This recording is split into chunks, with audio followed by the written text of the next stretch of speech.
Mabuhay, Kamustika, welcome. How are you? This is Bob from Love Beyond the Sea. How long should it take to find a wife in the Philippines? Some men take their time finding a wife and others move faster. That depends on a variety of individual factors. We must evaluate which way God calls us to go. Yes, as a Christian, I need to look for another Christian. I try to just limit it to this one main thing. The more things I had on my list, the longer it would take to find her. I'm not saying to not use some discernment, just to not get carried away. Please subscribe to Love Beyond the Sea, where I want to make marriage great again. It sure beats being alone, and for good reason. I will help you by sharing what I've learned being married to a younger woman from the other side of the world, the Philippines, for about 6 years. Today I want to talk about how fast or how slow to move. Of course, it's up to you, but I think some men move like snails or turtles to find a wife, but perhaps they should be like road runners. Now, I ran like a cheetah after my little woman in the Philippines. I won't tell you what to do, but I will say what I have observed. Eventually, you're just going to have to do it. Ask someone to marry you. We should always examine risk level, comfort level, trust level. Am I looking for the right things? How long does this take? Risks are like the distance, which limits how much time you can spend shoulder to shoulder. Not only that, but you don't know what she is up to when you're not together. But you should know. For instance, is she sleeping when you're working? Is she working when you're sleeping? If she is a teacher and school is not in session, what is keeping her occupied? Another risk might be not knowing her all that well, but that's what questions are for, and that's what plane tickets are for. On lvbts.com, I have a link at the top of the questions, or the top of that section with questions you can ask a Filipina at various stages of your relationship. So please check those out on lvbts.com. Personally, I think that with me being so serious about finding a wife, not a girlfriend, that hastened our relationship because my wife wanted the same thing. She wanted to get married.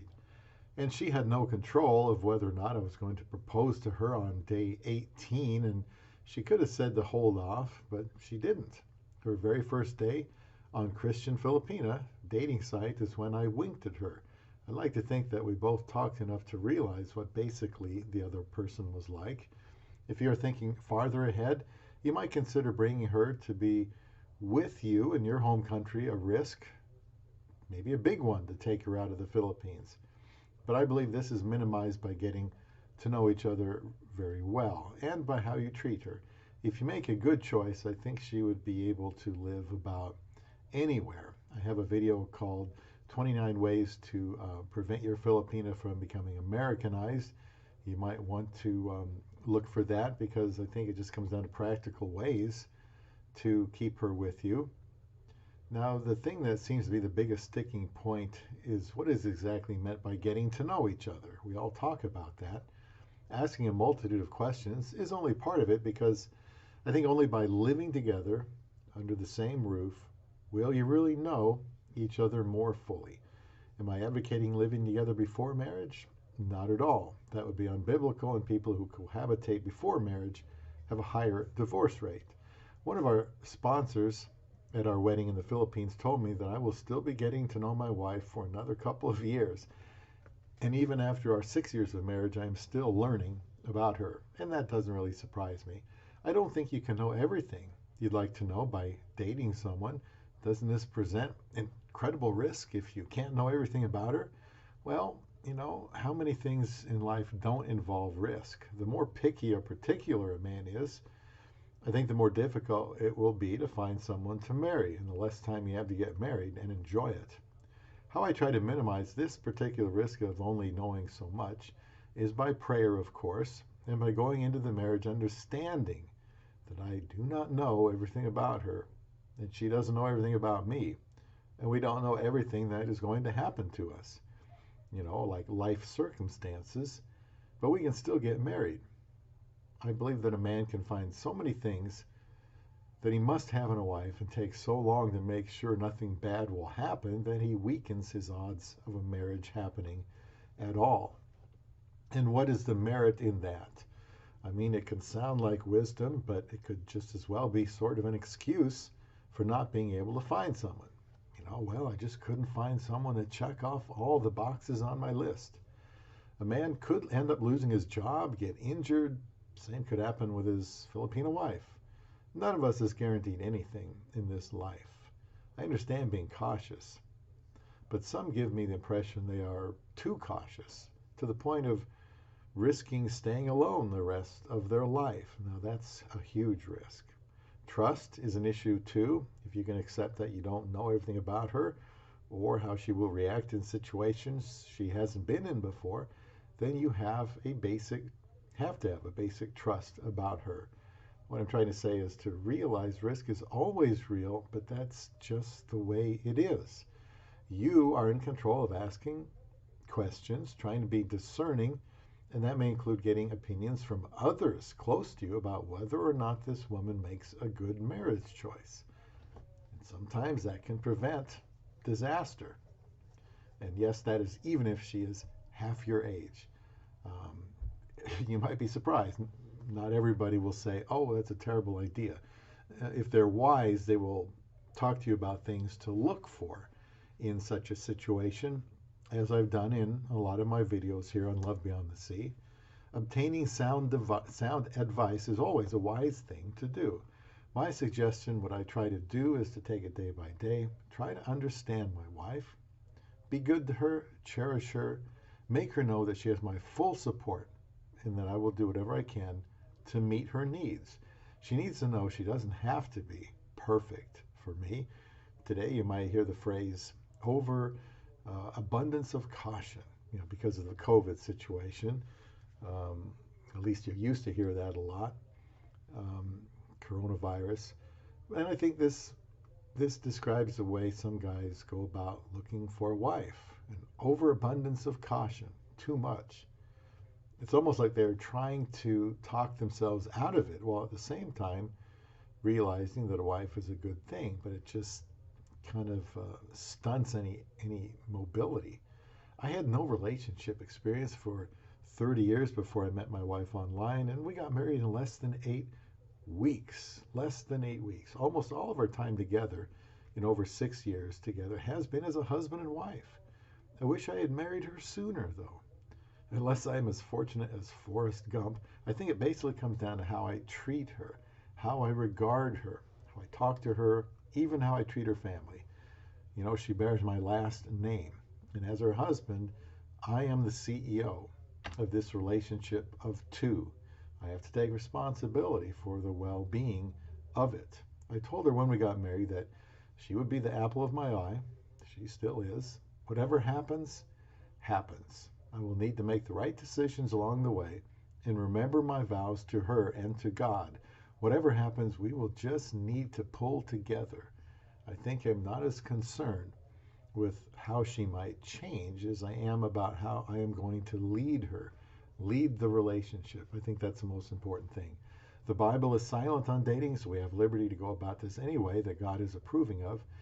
I don't even think a couple even necessarily has to even date at all. There are arranged marriages, but once they're together as husband and wife, they have a partnership that is supposed to last until one of them dies.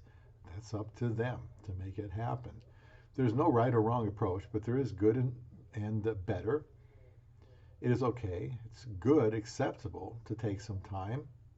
But in my specific case, I reckon it was better at my age and been alone for so long to get after it hard and be willing to accept some risk.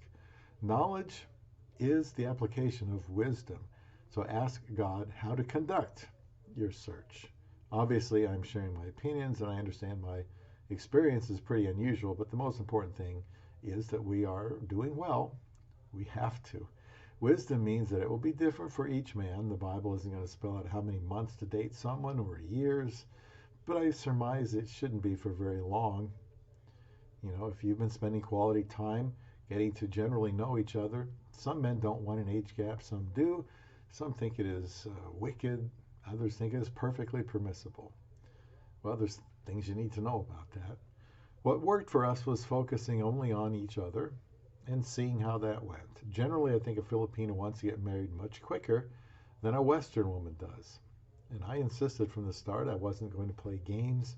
We got married quickly, so maybe that wasn't exactly a surprise. Excuse me. If you identified a good choice of a woman to marry early on, is there any reason to keep looking? I know of a couple of men who identified someone early on and went steady, so to speak, and only spoke to each other.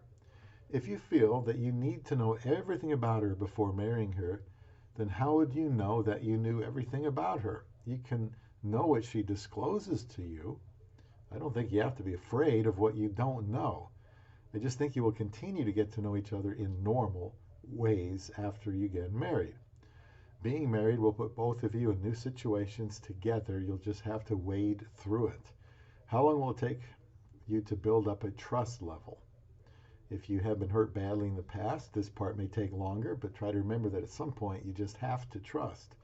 I've learned things about my wife that I didn't know about her before we got married in less than 8 weeks, and I expected that.